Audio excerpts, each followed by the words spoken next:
Hello everyone, very good morning to all of you. आज के video में 14 अगस्त 2024 के करंट अफेयर कवर करेंगे। करंट अफेयर की पीडीएफ आप मेरे टेलीग्राम ग्रुप से डाउनलोड कर सकते हैं। मेरे टेलीग्राम का लिंक वीडियो के डिस्क्रिप्शन में दिया हुआ है। आज की जो सबसे बड़ी हेडलाइन ये है कि एक मिलिट्री एक्सरसाइज है जिसका नाम है मित्र शक्ति। तो हर साल इंडियन आर्मी ये एक्सरसाइज श्रीलंकन आर्मी के साथ कंडक्ट करती है। इस साल 2024 की मित्र शक्ति की शुरुआत हो चुकी है। डिटेल में बात करेंगे वीडियो के अंदर, लेकिन पहले बात कर लेते हैं कल के क्वेश्चन की। कल मैंने आपसे सवाल ये पूछा था कि इनमें से कौन सी ये परियोजना है जिससे अमृत क्रांति वर्ल्ड एसोसिएटेड है। तो दरअसल अमृत क्रांति योजना की शुरुआत साल 2005 में करी गई थी और यह दिन था 25 अगस्त। अब आपको पता है इस योजना की शुरुआत कैसे करी गई थी। दरअसल उत्तर प्रदेश के अंदर दो सीजनल रिवर हैं। एक नदी है जिसको बोलते हैं केन नदी और दूसरी है बेतवा नदी। सीजनल रिवर का मतलब होता है ऐसी नदियां जो कि सीजन में ही जिनमें सिर्फ पानी होता है। विदाउट सीजन इसमें पानी नहीं होता है। साल के कुछ महीने ये सूखी रहती हैं और कुछ महीनों में इनमें पानी होता है। अब यहाँ पर सीजन का मतलब है बारिश से। ये वो नदियां होती हैं जहां पर बारिश होती है जब, तो उसी टाइम पर इनमें पानी रहता है और कुछ दिनों के बाद ये सूख जाती है नदियां। ऐसे में क्या होता है कि आसपास के जो क्षेत्र होते हैं वो कई बार बंजर हो जाते हैं क्योंकि उन्हें सिंचाई के लिए पानी नहीं मिलता है। तो इन चीजों की आपूर्ति करने के लिए पहली बार सरकार के द्वारा 25 अगस्त 2005 को एक शुरुआत करी गई थी जिसका नाम था अमृत क्रांति। इसका मेन उद्देश्य ये था कि केन और बेतवा नदी इन दोनों के पानी को इस तरीके से रूट दिया जाए कि ये दोनों नदियां आपस में मिल जाए। इससे क्या होगा कि अगर केन में पानी है तो बेतवा में भी पानी रहेगा, और अगर बेतवा में पानी है जिस टाइम पे तो केन में भी पानी रहेगा। दोनों नदियों को एक दूसरे का वाटर सपोर्ट मिलता रहेगा। तो ओवरऑल इनके आसपास रहने वाले जो लोग हैं, जिनके खेत हैं, वहां पर भी पानी की कमी नहीं पड़ेगी। लेकिन धीमे धीमे करके ये परियोजना के आज 10 दिनों के बाद, मतलब आप ये समझ लीजिए आज 14 तारीख है, अगले 10 दिनों के बाद 25 अगस्त आ जाएगा। अब इस परियोजना को 2024 में पूरे 20 साल हो जाएंगे। केंद्र सरकार लगातार इसको बढ़ाती चली आ रही है और आज की डेट में अमृत क्रांति योजना का मेन उद्देश्य है पूरे भारत भर की जो मेजर रिवर्स हैं, स्पेशली जो सीजनल रिवर हैं, उन सभी को आपस में जोड़ना इसका मेन उद्देश्य है। ध्यान रखिए, सीजनल रिवर की बात हो रही है, यहाँ पर परमानेंट रिवर की बात नहीं हो रही है। परमानेंट रिवर वो होती है जिनमें साल के 12 महीने हमेशा पानी होता है, जैसे कि गंगा हो गई और ब्रह्मपुत्र हो गई, इंडस नदी हो गई। ये सब आपकी परमानेंट नदियां हैं। ओके। परमानेंट नदियों की खास बात ये होती है कि ये बारिश की मोहताज नहीं होती हैं। इनमें हमेशा पानी रहता है क्योंकि ये ग्लेशियर्स से निकलती हैं हिमालयन माउंटेन रेंज में। जैसे कि बर्फ पिघल रही है तो ये नदी वहीं से उद्गम हो रही है। तो आई होप आप समझ गए होंगे। तो इसका मेन उद्देश्य है रिवर लिंकिंग। वैसे मैक्सिमम स्टूडेंट ने सही आंसर दिया था। स्टैटिक जीके में आप कोई भी समस्या फेस कर रहे हैं, मेरी इस किताब को अमेजोन से आप ऑर्डर करके अपने घर मंगा सकते हैं। इसको हिंदी और अंग्रेजी दोनों भाषाओं में मैंने लॉन्च किया हुआ है। इस किताब का लिंक वीडियो के डिस्क्रिप्शन में है। तो शुरू करते हैं आज के करंट अफेयर। अभी हाल ही में दो पोर्टल लॉन्च किए गए हैं। एक पोर्टल का नाम है अमृत ज्ञान कोश और दूसरे का नाम है फैकल्टी डेवलपमेंट पोर्टल। तो इन दोनों पोर्टल को किसके द्वारा लॉन्च किया गया है? तो इसको union minister doctor Jitendra Singh के द्वारा लॉन्च किया गया है। तो देखिए इन पोर्टल का उद्देश्य क्या है। हमारे भारत भर में अलग अलग मंत्रालय में कई सारे ब्यूरोक्रेट हैं, मतलब अधिकारी हैं सिविल सर्विसेज के। तो केंद्र सरकार की तरफ से उनको निर्देश देने के लिए ये पोर्टल लॉन्च किए गए हैं। केंद्र सरकार टाइम टू टाइम इन अधिकारियों की बेहतर से बेहतर ट्रेनिंग भी कराती रहती है। एग्जाम्पल के तौर पर 2017 में जब जीएसटी आया, तो जीएसटी सबके लिए उस टाइम पे नया था, लेकिन धीमे धीमे करके सिविल सर्वेंट्स जो हैं, जो कि रेवेन्यू क्षेत्र से जुड़े हुए हैं या सीबीडीटी से बिलोंग करते हैं, इनकम टैक्स से बिलोंग करते हैं, उन सभी की डिपार्टमेंटल ट्रेनिंग होती रहती है। उनमें आपस में प्रतिस्पर्धा भी होती है। जो लोग बेहतर तरीके से ट्रेनिंग परफॉर्म करते हैं उनको कई बार प्रमोशन भी मिल जाता है। तो इस तरीके की प्रतिस्पर्धा होती रहे और जो ब्यूरोक्रेट्स हैं उनमें आपस में ट्रेनिंग को लेकर पॉलिशिंग होती रहे, जिसके लिए ये दो पोर्टल हाल ही में लॉन्च किए गए हैं। और भारत सरकार के जो आगे आने वाले समय में ब्यूरोक्रेट्स को लेकर प्लान्स होंगे, वो भी इन्हीं पोर्टल्स पर ही लॉन्च किए जाएंगे। हाल ही में Indian sign language research and training centre के द्वारा ये कौन सा संस्थान है जिसके साथ पैक्ट साइन किया गया है? और इन दोनों के एमओयू का मेन उद्देश्य ये है कि भारतीय साइन लैंग्वेजेस को प्रमोट करना। देखिए, साइन लैंग्वेज की ज़रूरत कब पड़ती है? जब कोई व्यक्ति सुन नहीं पाता है, तो आप उसे इशारे करके समझाने की कोशिश करते हो या फिर कोई ऊँचा सुनता है, उस केस में भी आप साइन लैंग्वेज का यूज़ करते हो।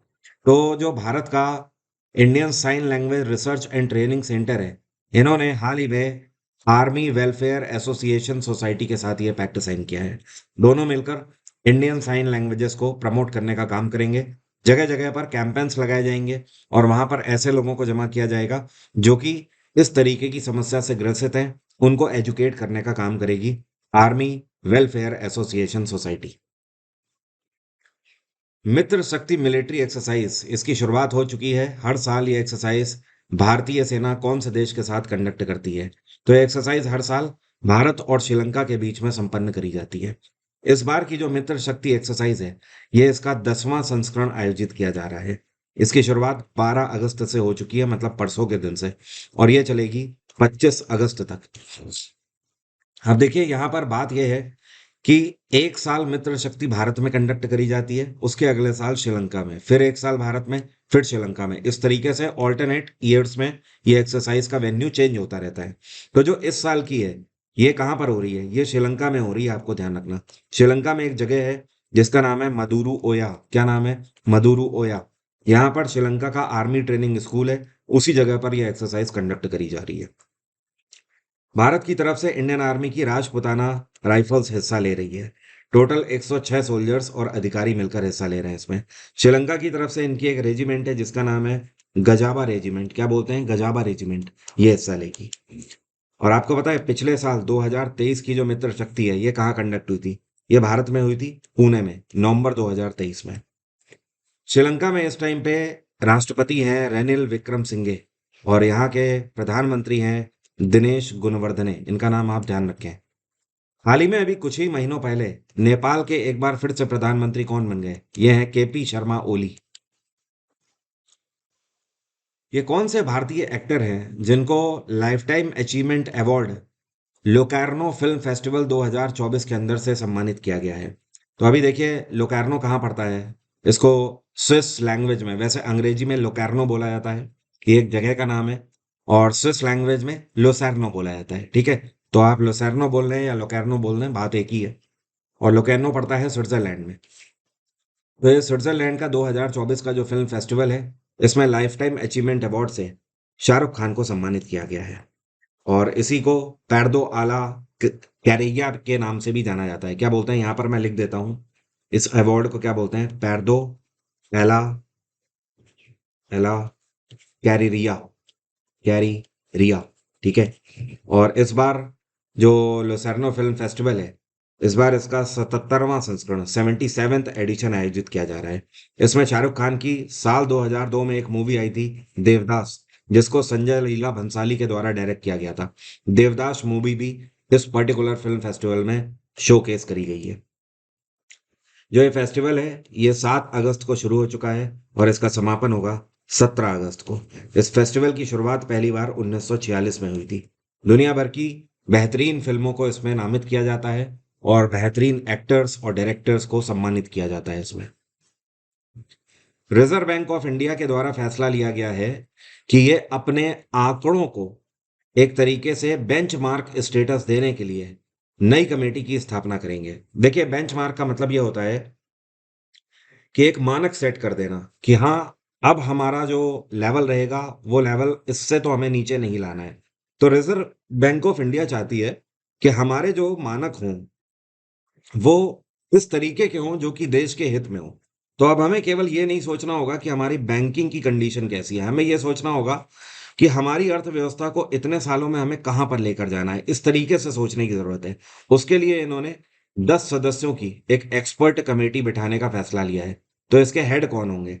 इसके हेड के रूप में अपॉइंट किए गए हैं माइकल देवव्रत पात्रा। कौन है? माइकल देवव्रत पात्रा। और ये इस टाइम पे डेप्यूटी गवर्नर हैं आरबीआई के। तो अब से इस कमेटी की कमान यही संभालेंगे और इस कमेटी को नवंबर 2024 तक का टाइम दिया गया है। नवंबर के महीने में इनको अपनी रिपोर्ट प्रस्तुत करनी होगी आरबीआई के समक्ष। रिजर्व बैंक ऑफ इंडिया की स्थापना 1935 में करी गई थी। इसका राष्ट्रीयकरण 1949 में किया गया था। आरबीआई का हेडक्वार्टर है मुंबई और इसके गवर्नर हैं शक्तिकांत दास। कौन है? शक्तिकांत दास। 2023 में शक्तिकांत दास को गवर्नर ऑफ द ईयर का टाइटल भी दिया गया था। ये आरबीआई के 25वें गवर्नर है। क्या आप जानते हो आरबीआई के पहले गवर्नर कौन थे? इनका नाम है सर ऑसबॉर्न स्मिथ। क्या नाम है? Sir Osborne Smith. ठीक है, ये ऑस्ट्रेलिया से बिलोंग करते थे।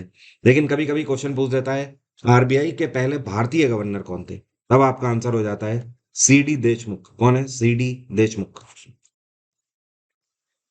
हाल फिलहाल में वर्ल्ड स्टील पैन डे कौन से दिन मनाया गया? तो स्टील पैन डे हर साल 11 अगस्त को मनाया जाता है। और इस दिवस को मनाने के पीछे का मेन उद्देश्य ये है कि आपको पता है म्यूजिक इंस्ट्रूमेंट्स की दरअसल शुरुआत कैसे हुई है। पुराने टाइम में इनकी शुरुआत ऐसे हुई थी कि स्टील के पैन को यूज करने लगता था। जी हाँ, ये उन्हीं पैन की बात हो रही है जिनका आप किचन में यूज करते हो। स्टील के कोई ड्रम ले लेता था, उनको बजाने लगता था। तो इस तरीके के जो स्टील के बर्तन हुआ करते थे, उनसे धीमे धीमे करके आज की डेट में जो ड्रम बजाए जा रहे हैं और एकॉस्टिक्स बजाए जा रहे हैं, ये सब उससे इंस्पायर होके ही आए हुए हैं, ये सब इंस्ट्रूमेंट। तो एक तरीके से ये उन म्यूजिकल इंस्ट्रूमेंट को निजात करने के लिए ट्रिब्यूट है उन लोगों को जिन्होंने म्यूजिक को इतना बेहतर बनाया। और इसको पहली बार यूनाइटेड नेशंस के द्वारा इसी साल से मनाने का फैसला लिया गया है। हाल ही में भारत सरकार की रिपोर्ट आई है जिससे पता लगा है कि जुलाई का रिटेल इन्फ्लेशन रेट, मतलब खुदरा मुद्रा स्फीति दर कितनी रही। और पिछले 5 सालों में जुलाई के आंकड़ों को अगर देखें तो ये सबसे निचले स्तर पर रही है। तो ये रही 3.54%। और इसका सीधा सा मतलब ये है कि बाजार में जो खुले प्रोडक्ट्स बिक रहे हैं, जैसे कि सब्जी वगैरह हो गई, सब्जी भाजी तरकारी अंडे, ये सब अगर आप लेने जाते हो तो उसमें आपको रेट्स में कमी देखने को मिलेगी। मतलब प्रोडक्ट जुलाई के महीने में सस्ते रहे हैं बाजार में, इस वजह से। और जून के महीने में काफी बढ़ा हुआ था। जून में लोगों को काफी महंगाई का सामना करना पड़ा। ये था 5.08%। और इस साल में अगर बात करी जाए जनवरी से लेकर जुलाई तक में, तो सबसे ज्यादा रिटेल इन्फ्लेशन कौन से महीने में रहा है? ये रहा है जनवरी के महीने में, ये था 5.10%। ये कौन सी यूनिवर्सिटी है जिसने all India institute of Ayurveda के साथ पैक्ट साइन किया है और ये भारत में आयुर्वेद रिसर्च एंड एजुकेशन को प्रमोट करेंगे? तो ये है एमिटी यूनिवर्सिटी नोएडा की। Amity university all India institute of Ayurveda के साथ मिलकर कई सारे रिसर्च एंड थीसिस प्रोग्राम भी चलाएंगे। अब देखिए है क्या, जो all India institute of Ayurveda है, इसकी स्थापना भारत सरकार के द्वारा 2015 में करी गई थी। इसका मेन उद्देश्य ये था कि भारत में आयुर्वेदा को प्रमोट करेंगे। अब है क्या कि अगर यंगस्टर्स के बीच में इसको लेकर आना है तो हमें एजुकेशनल पर्पस से इसको बढ़ाना होगा। तो एमिटी यूनिवर्सिटी के साथ इन्होंने पैक्ट साइन किया था साल 2019 में। तब 5 सालों का पैक्ट था। इस साल ये एमओयू खत्म हो रहा था, तो इसको रिन्यू कर दिया गया है एक बार फिर से। अब इसका मेन उद्देश्य ये है कि एमिटी यूनिवर्सिटी के अंदर जो स्टूडेंट्स हैं वो आयुर्वेदा में भी अपने प्रोजेक्ट्स बना सकते हैं। कोई अगर रिसर्च करना चाहता है तो आयुर्वेदा में कर सकता है, और उन सभी को all India institute of Ayurveda की तरफ से एक्सपोजर भी मिलता है और ट्रेनिंग सर्टिफिकेट भी दिया जाता है। इस टाइम पर एआईआईए के जो डायरेक्टर है ये है doctor Tanuja Nisari. NHPC limited, जिसको बोलते हैं national hydro electric power corporation, तो इसके नए चेयरपर्सन और एमडी के रूप में कौन अपॉइंट किए गए हैं? तो अब से इसके नए चेयरपर्सन होंगे राजकुमार चौधरी। और इससे पहले अगर बात करें तो ये जो पोस्ट है ये साल 2022 से एक तरीके से वैकेंट है। 2022 में अभय कुमार सिंह रिटायर हुए थे, तब से एक तरीके से इंटर्म के रूप में राजेंद्र प्रसाद गोयल इस पोस्ट पर थे, तो वो परमानेंट चेयरपर्सन नहीं थे। अब राजकुमार चौधरी परमानेंट चेयरपर्सन के रूप में कार्यरत रहेंगे। National hydro electric power corporation limited, इसकी स्थापना 1975 में करी गई थी। इसका हेडक्वार्टर है हरियाणा का फरीदाबाद। वैसे फरीदाबाद दिल्ली एनसीआर के अंदर आता है। यह कौन सा राज्य है जो कि पहला ऐसा राज्य बन गया है जो कि राज्य के अंदर बालिकाओं जो कि स्टूडेंट्स हैं उनके लिए सैनिटरी पैड या सैनिटरी नैपकिन्स खरीदने के लिए उनको वित्तीय धनराशि प्रदान करेंगे? तो ये मोहन यादव की सरकार। मोहन यादव अभी हाल ही में मुख्यमंत्री बने हैं एमपी के, और ये बीजेपी सरकार से बिलोंग करते हैं। हाल ही में विधानसभा के इलेक्शन हुए थे, एमपी में एक बार फिर से बीजेपी की सरकार आई, लेकिन मुख्यमंत्री चेंज हो गए। शिवराज सिंह चौहान पहले थे, अब मोहन यादव हैं। अब देखिए इस योजना का मेन उद्देश्य क्या है? इसके अंतर्गत मध्य प्रदेश सरकार ये कहती है कि ऐसी छात्राएं जो कि क्लास 7th से लेकर क्लास 12th तक में किसी भी क्लास में अगर पढ़ती हैं, तो उनको साल में एक बार 300 रुपए की धनराशि दी जाएगी, जिससे कि वो सैनिटरी पैड खरीद सकें और हाइजीन का ध्यान रखें। और इस टाइम पर अभी तक मतलब एमपी के अंदर 19 लाख लड़कियों के अकाउंट में ये पैसा जमा किया जा चुका है सरकार की तरफ से, ऐसा एमपी गवर्नमेंट का कहना है। और इन्होंने इसके लिए करीब 58 करोड़ की धनराशि आवंटित करी हुई है। वैसे मैं आपको बता दूं, अभी तक भारत में राजस्थान हो गया, दिल्ली, पंजाब, कर्नाटक, ये ऐसी राज्य सरकारें हैं जिन्होंने मुफ्त में वहां की छात्राओं को सैनिटरी पैड वेंडिंग मशीन्स लगा के दी हुई हैं। उनके स्कूलों में भी sanitary pad napkins free of cost बांटे जाते हैं। लेकिन एमपी गवर्नमेंट पहली ऐसी गवर्नमेंट है जो कि उसके लिए धनराशि आवंटित कर रही है, मतलब अकाउंट में पैसा दे रही है। और एमपी में गवर्नर कौन है? ये है मांगू भाई पटेल। जो आपको पिक्चर में दिखाई दे रहे हैं, इनका नाम है पॉल कागमे। क्या नाम है? Paul Kagame. ये चौथी बार कौन से देश के राष्ट्रपति बने हैं? तो हाल ही में ये रवांडा के राष्ट्रपति बने हैं चौथी बार। ये अपना चौथा कार्यकाल यहाँ पे सर्व करेंगे। और इससे पहले अगर बात करें तो फर्स्ट टाइम ये जब पावर में आए थे, तो ये 2000 ईयर 2000 में आए थे, ठीक है, मतलब साल 2000 में। उससे पहले ये रवांडा के मिलिट्री ऑफिसर रह चुके हैं और कमांडर इन चीफ भी रह चुके हैं। तो आपको बता दूं, रवांडा के अंदर जो रवांडियन पैट्रियोटिक फ्रंट है, जो कि इनकी आर्मी का नाम है, वो रेबेल कर चुकी थी इनके सरकार के खिलाफ 1990 में ही। तो एक तरीके से आप ये बोल सकते हो, ये ऐसी मिलिट्री के कमांडर रह चुके हैं जिन्होंने सरकार के खिलाफ ही विद्रोह किया था। तब से रवांडा में स्थिति इसी तरीके से चल रही है, मिलिट्री ही एक तरीके से रूल करती चली आ रही है।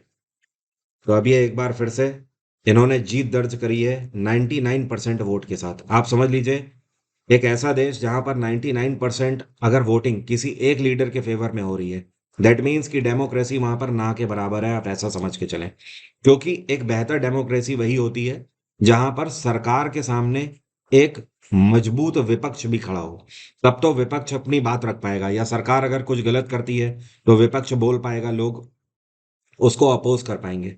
लेकिन आज की डेट में आप देखें, दुनिया में कई सारे ऐसे देश हैं जहां पर कोई प्राइम मिनिस्टर 96% वोट से जीत रहा है, कोई 98, कोई 99% वोट से, कोई 100% वोट से भी जीत रहा है। तो ऐसे में मतलब क्या है? ये सीधे चीजें दर्शाती है कि ये वो देश हैं जहां पर ऑपोजिशन नाम की कोई चीज ही नहीं है, मतलब डिक्टेटरशिप है एक तरीके से, तानाशाही है।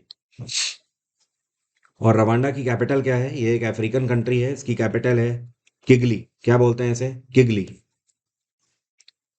यह भारत का कौन सा राज्य है जहां पर पहली बार ग्लोबल विमेन्स कबड्डी लीग आयोजित करी जाएगी?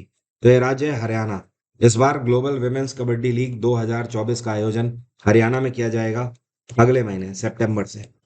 और हरियाणा में मुख्यमंत्री हैं नायाब सिंह सैनी, यहाँ के गवर्नर हैं बंडारू दत्तात्रेय। और कल 15 अगस्त है। 15 अगस्त के दिन जुड़ना मत भूलिएगा यूट्यूब पे। सुबह 10 बजे मैं आ रहा हूँ back to back current affair की मैराथन लेकर। आप में से कोई भी इस बार एसएससी का एग्जाम देने जा रहा है, ये मैराथन आपको नहीं छोड़नी है, जो कि मैं कल सुबह 10 बजे आपके लिए लेकर आ रही हूँ। और इसमें मैं जनवरी 2024 से लेकर जुलाई 2024 तक के सारे इंपॉर्टेंट करंट अफेयर एक ही बार में कवर करूंगा, और उसके बाद आपको पीडीएफ भी दूंगा आंसर की के साथ। जीएसजीके के फाउंडेशन बैच के लिए डायरेक्ट लिंक वीडियो के डिस्क्रिप्शन में है, 50% ऑफ चल रहा है, आप वहां से अवेल कर सकते हैं।